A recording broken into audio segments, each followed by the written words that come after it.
পুরো পুরো এই থার্মোকলের পেটিগুলোর নিচে কিন্তু মোটা লোহার স্ট্রাকচার রয়েছে, যার জন্য এগুলো মাটিতে নিচের ফ্লোরটা একদম পরিষ্কার থাকে এবং আমার চলাফেরা থেকে শুরু করে সকল কাজেই সুবিধা হয়। এই যে দেখুন থার্মোকলের স্ট্রাকচার, থার্মোকলের নিচে লোহার স্ট্রাকচার রয়েছে।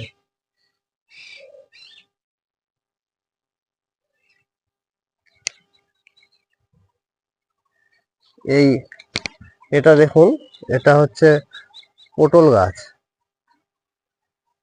দুপাশের থেকেই পটল গাছ উঠেছে, কিন্তু দুর্ভাগ্যবশত পটল যে কিনে নিয়ে এসেছিলাম সবই পটল গাছ স্ত্রী পটলের গাছ দিয়েছে। এই জন্য এই সব পটল গাছগুলোকে আমাকে কেটে ফেলতে হবে। আর এই এপ্রিল মাসের 30 তারিখেও দেখুন কলকাতা পাতিলেবু গাছটিতে সমানে ফুল চলে আসছে, এবং এই ফেব্রুয়ারিতে যেগুলো ফুল এসছিল সেই ফুলগুলো ফলে রূপান্তরিত হয়ে গেছে। আর প্রচুর ফল। এই গাছটিকে সেফ জায়গায় রাখতে হবে, কারণ এটি দেওয়ালের একদম শেষে রয়েছে। কম করে 100টি ফল হবে এবং আরো এখন ফুল আসছে। এই একটি গাছ থেকেই আমি গত বছর প্রায় 50টি লেবু পেয়েছিলাম, এবং আমাকে সারা বছর আর লেবু কিনতে হয়নি। এবার আমার আরো অনেক লেবু গাছ রয়েছে এবং সেগুলোতে লেবুও হচ্ছে।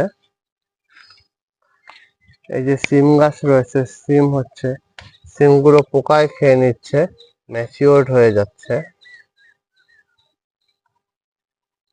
কিছু সিম পেড়ে নিতে হবে।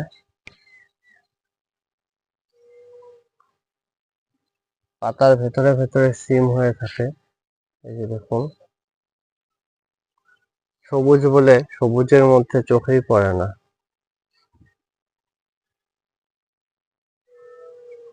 তো নমস্কার বন্ধুরা, কেমন লাগলো ভিডিওটি অবশ্যই জানাবেন, এবং ভিডিও ভালো লাগলে চ্যানেলটি লাইক এবং সাবস্ক্রাইব অবশ্যই করবেন। আর এই যে দেখুন আরেকটি বেগুন হয়ে আছে, কি সুন্দর। এই বেগুনটি মনে হচ্ছে একটু বড় হবে, এখনই ওঠানো যাবে না।